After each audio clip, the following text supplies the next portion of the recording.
Live. Well, it's still the afternoon. I've got a special guest with me right here. It's late for him. I appreciate him staying up. We got the one and only Dean Berry. Dean, first of all, thanks for staying up a little bit late for us. What about 11 o'clock for you? Yeah, it's about 11 o'clock now. Yeah. And we know you've got a fight coming up, so I'm going to be brief with you. I want to respect your time. Sleep is good for a fighter. So tell us what you got going on. What's coming up for you next? I'm fighting on the it's called Bama, so it's the biggest show in Europe right now. It's the biggest stage to get on, so I'm fighting on that I'm fighting in Dublin in the Tree Arena. So it's the Mm-hmm. biggest arena in Ireland that we have. So all the main shows and concerts come here and stuff, and it just be a sellout most times. So it's a privilege to be able to fight on it, and I can't wait. I'm gonna fight with a lot of the Irish guys, so I can't wait to kind of introduce myself into the Irish MMA. Now, what does it mean? I mean, like your first MMA match, which is obviously a success. We saw that, and if you haven't, Google it. It's definitely worth it to see. You're fighting at home. You're fighting on your home turf. What type of energy does that bring to you for this upcoming fight?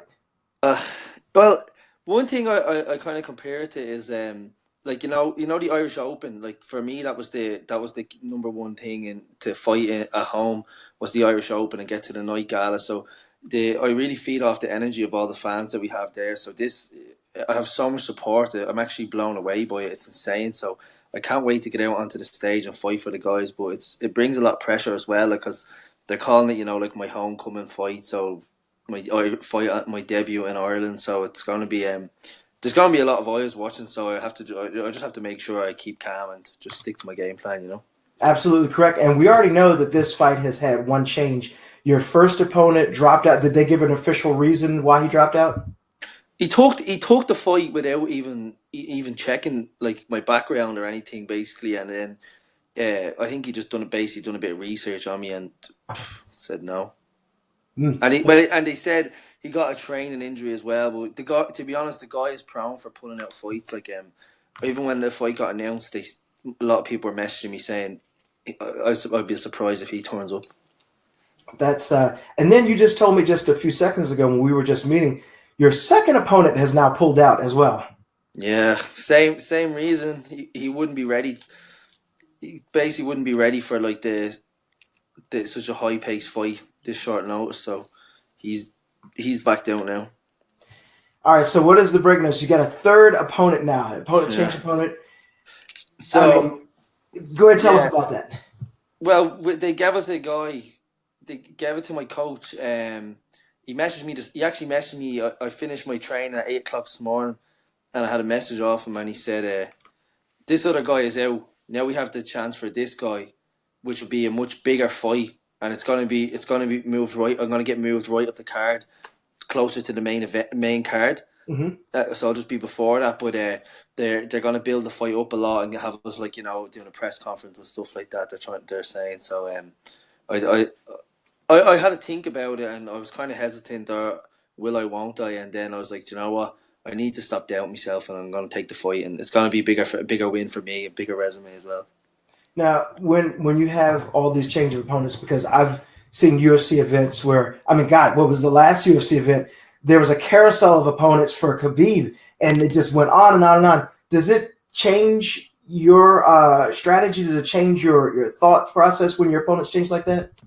To be honest, in ways it does. Like I was training for an orthodox 5'7" guy that Hmm. just comes in and swings crazy shots. Then I had to change for a 6'1" southpaw ex pro boxer.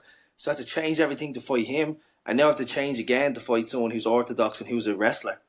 And so it plays little games on you, but I heard Khabib saying that, and it's kind of just stuck in my head. It's just like it doesn't matter who you fight. Like if you believe that you're one of the best and you believe you're in your own abilities, it doesn't matter who you face. You're still gonna do the same thing.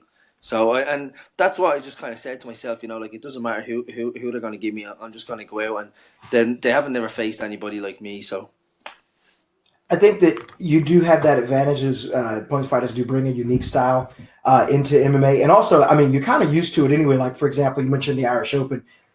I mean, besides going there and seeing in your pool who guys, they are, you have no idea who you're going to fight first or next. I mean, you will the next bracket you'll see, but you don't go in the day saying, I'm going to fight this guy, this guy, this guy, this guy. You have no idea who it's going to be. So you got to prepare for it as soon as you come to the line. Yeah, that's exactly it. So that's one thing that's given me a big advantage. And also for me, it's very hard to train to fight somebody like myself, like from our style, from our Mm-hmm. background. And it doesn't matter if you get somebody in from like that with a karate background. Mm-hmm. In my sense, most likely I've probably beat them, or I will beat them. So it doesn't make a difference to me. But if they're coming in on a short notice to fight me, they're not. There's no way in hell they've just just 2 weeks to prepare for my style of fighting. I'm just a complete outside game, so you can't get near me. And I've also developed a really good inside game with my coaches over here in Ireland. So it's I'm confident going in. Do you know what I mean? So it doesn't matter who they give me. I think that's absolutely correct. I mean, there's so many quote unquote confusing things about point fighters that traditional you know MMA guys or orthodox fighters do have trouble with it. Now, you one of the great things is you're very active on social media. If you don't follow Denberry, you can follow him on Facebook, you follow him on Instagram. I think he's got a Snapchat. Some or all of that may be X-rated, but you get what you get, whatever. But you do post a lot of things on your training. Besides, obviously, I know ground game, jujitsu. Tell us some of the things that's different that you're preparing for training for MMA than you would for points fighting. That's different for you. Well, a lot of things for point fighting, we fight for 2 minutes. So Mm-hmm. one of the key things I had to do was build a gas tank. I had to build a complete new gas tank. Basically, it was like stripping it down and starting from scratch. I was fit in point fighting. Like I'd fight throughout the whole day, but I wouldn't say I was one of the fittest fighters. Like I did have my times where I'd gas and pretend to fix my glove and boot, but we can't do that in MMA. Right. It's 5 minutes of somebody is in there, and you're locked in a cage, and no matter what, they're not stopping the fight unless you're knocked out or submitted. So, I had to just I've mixed it up. I have a new strength conditioning coach. He's one of the best in Ireland from Kickstart. His name's Gareth Francis, and he works with me every Tuesday and Thursday. Like we do a really early morning session, and we just go for 1 hour. And he does so much advanced stuff with me, and he's actually built my fitness and my strength up because we get grappled a lot in MMA. So you need good lungs, and you also need good strength and core. So I've been doing a lot of specific weight training Mm-hmm. and explosive training for it. I kind of just got rid of my own little gym routine that I used to do, and I also do a lot more running now. I do like I go on nighttime jogs. I do interval sprints in the mornings and stuff. So I'm doing a lot on the outside of MMA, but then when I go to class, I work a lot on my wrestling and my jiu-jitsu. Well, I know that weight cutting has been a. In fact, you look a little drawn in, as you said. You got the cheekbones. What's your weight at right now? Well, right now I'm sitting at 175, so I still have 20 pounds to go. So I'm like, it's about 8 kilos off, and I'm already like this. So, but to be honest, for some reason this time around, I feel a lot better, and I feel a lot more confident that I'm going to make the weight. Like, because I did it the last time, I was really nervous. I was Mm-hmm. coming into fight week. I was sitting at 170, and I was stressed about doing the 15 pounds. But now I feel fine. Like I used to stress over cutting 1 kilo in kickboxing. It's crazy. Like I can't. The difference is weird. Like. Now, give us some of us who haven't had to deal with a severe weight cut like that. Guys are like, hey, I got to be 5 pounds less by this tournament on Friday or Saturday. But when you're talking 20 pounds, 8 kilos, tell us some of the things you've cut out of your diet or how you've modified your diet. So give us the pain. I know it's tough. It sucks. So give us some of your pain right now.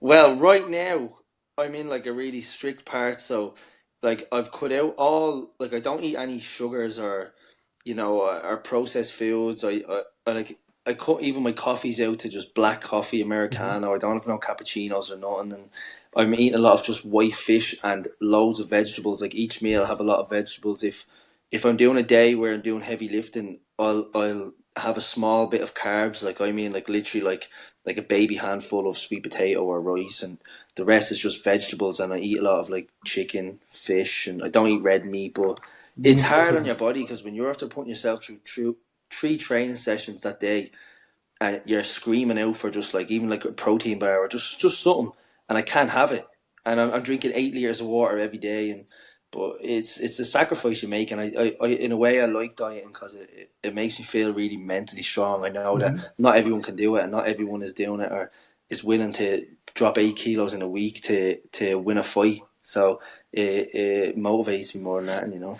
I mean, I think that's the thing that's really tough because if you figure out, like most of us, if you've really done a lot of hard training, you thinking like, I got 3 more rounds to go, or I got to run these laps, or you have a number. So I got to do 100 more push-ups. I got to do 5 more rounds. So you have a number, but the weight cut is all day long. It's all day long until you reach the point of weighing in. So it's always going to be there with you. And I agree with you. Mentally fit, you have to be mentally strong because I'm not dying or anything, but if I'm hungry, I'm going to get something to eat, and you have to deny yourself doing that all the time. Oh, there you go. We got the phone. Job to say. Let me ask you this. I was talking to Raymond Daniels when I was asking him about weight cutting for kickboxing, and I asked him. I said, "What do you crave? When you're done, or maybe you're craving it during the entire weight cutting process." What are you thinking about? Like, you're like, man, when this is all over, I'm going to grab me this.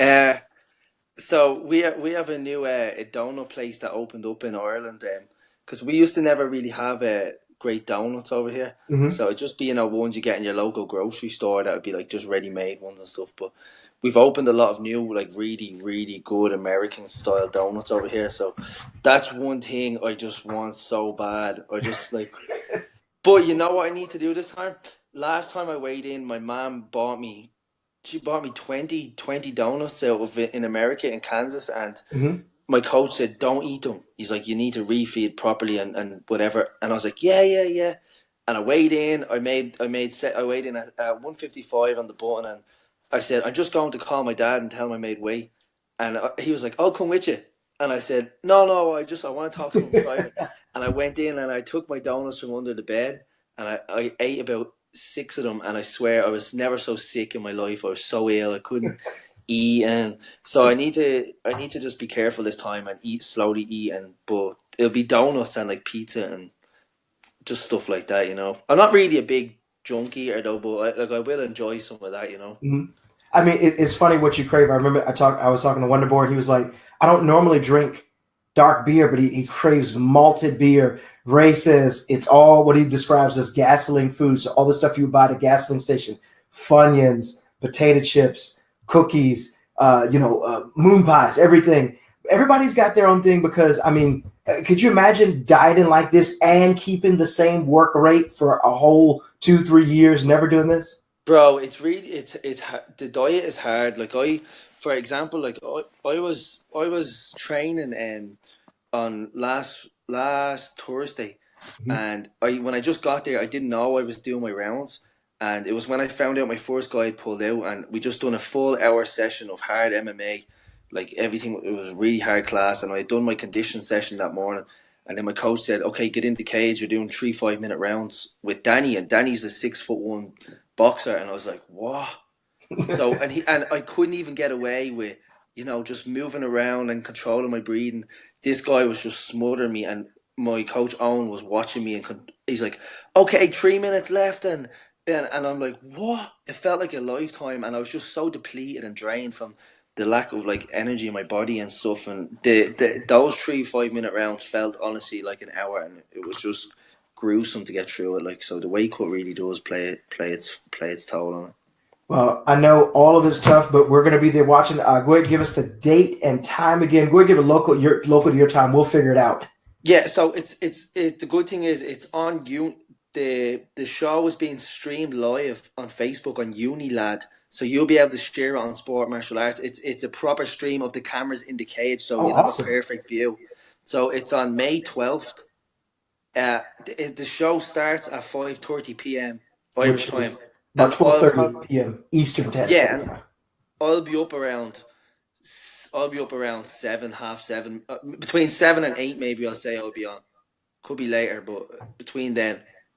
Well, we will definitely watch out for it. Dean, thank you for time. hanging out with us. We're wishing you well. And we, just like Homer Simpson, we've got a big batch of donuts waiting for you at the end of the rainbow to eat responsibly, of course. Yes. Eat responsibly. Train hard, stay fit, and we will see you very soon. Thank you very much. See you later.